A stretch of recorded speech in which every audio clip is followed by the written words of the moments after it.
Lisa, who didn't even really know, so it's fine. I'm like, just swear anyway, it'll be fun.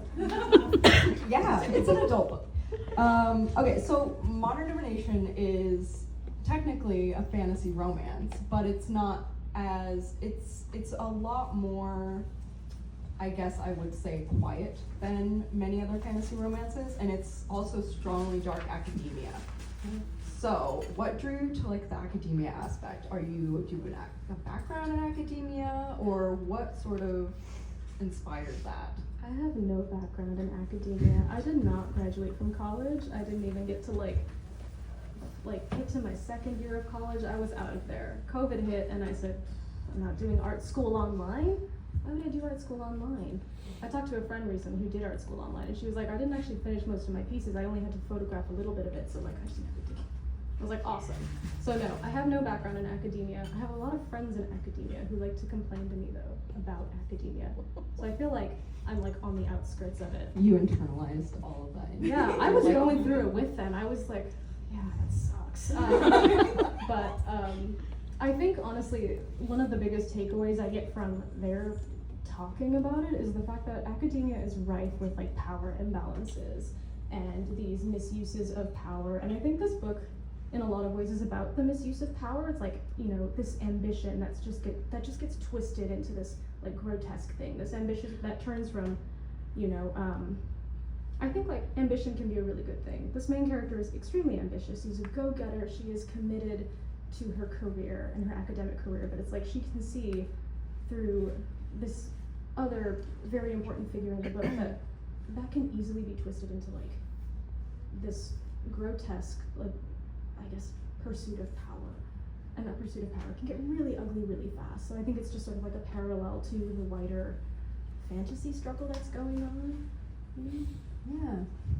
I love it though, because sometimes, you know, like I love reading about a huge kingdom power struggle, but I really like the characters and how it's very character-based power struggles in this book. Yeah, and one thing about like all the books I write, I think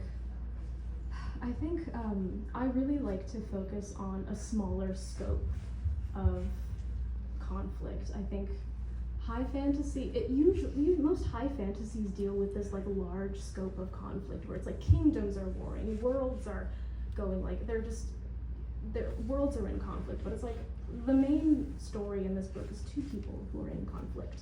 And I like to keep that scope of conflict really, really small for all of my books and just keep it very insular.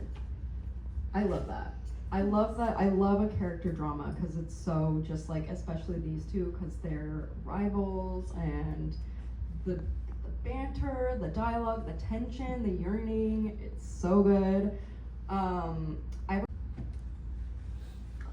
I've lost my questions. I'm bouncing around here. Ugh, jeez. Okay, so the setting in Modern Divination is super, to me, it kind of had its own personality, because it's in this very, like, this village in England, and it's very moody, and the house that they're staying in is so well realized.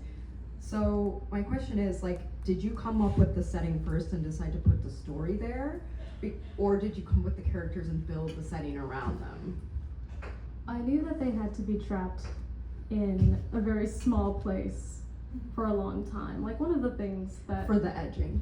Yeah, for the edging, but also just like to move the plot forward. Like, how am I gonna get these people to like each other if they don't want to be in the same room together? I have to put them in the same room together, and I have to keep them there. Like the forced proximity, I was like, it comes from the fact that how would we get these people in a room otherwise? Like, you gotta like squeeze them in there. I'm putting them in a little dollhouse like dolls, and I'm taping all the doors shut. It's like The Sims. Yeah, removing the doors. Exactly. But the setting came to me, it was very secondary, because initially this was supposed to be a sci-fi book, and that was so short-lived.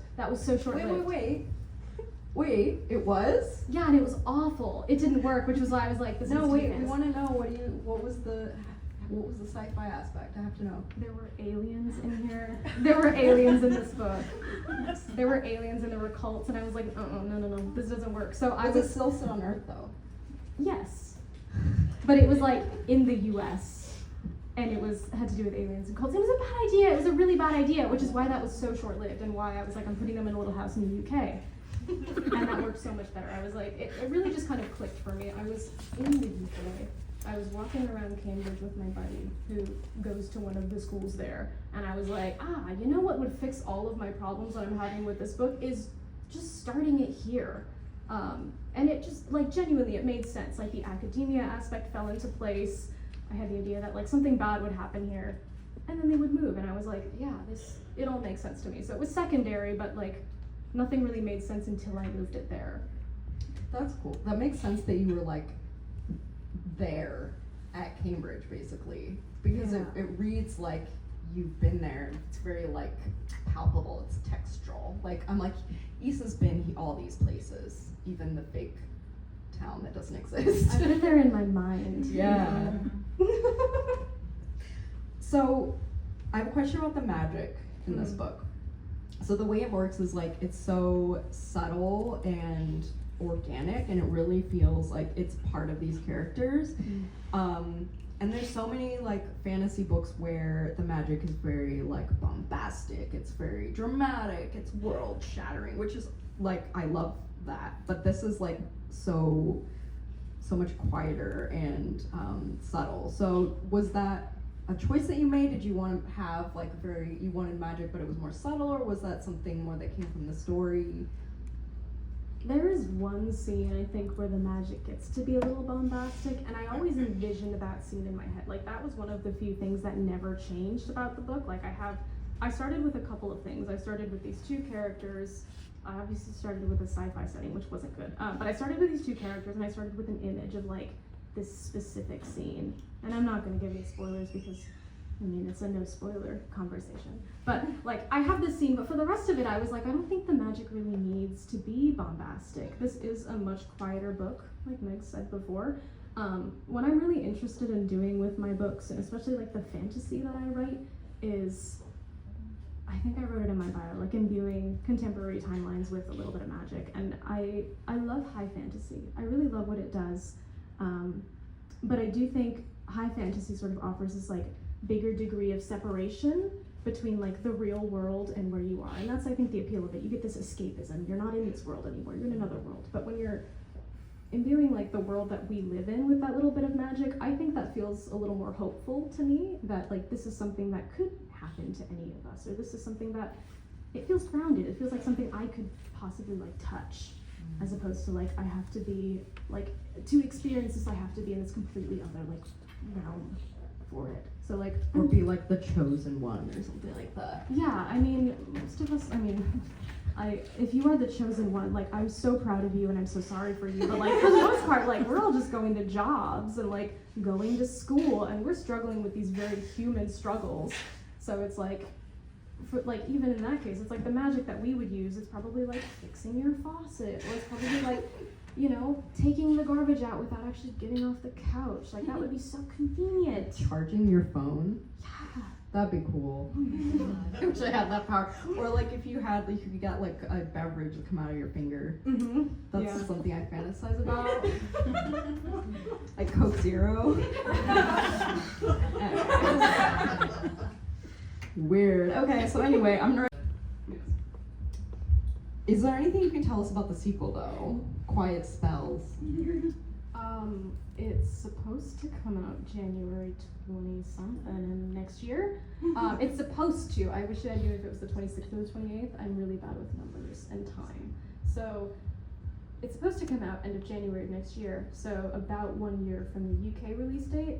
However, I don't know if they're pushing it to May in the US. They don't tell me anything. I hope so. Fingers crossed.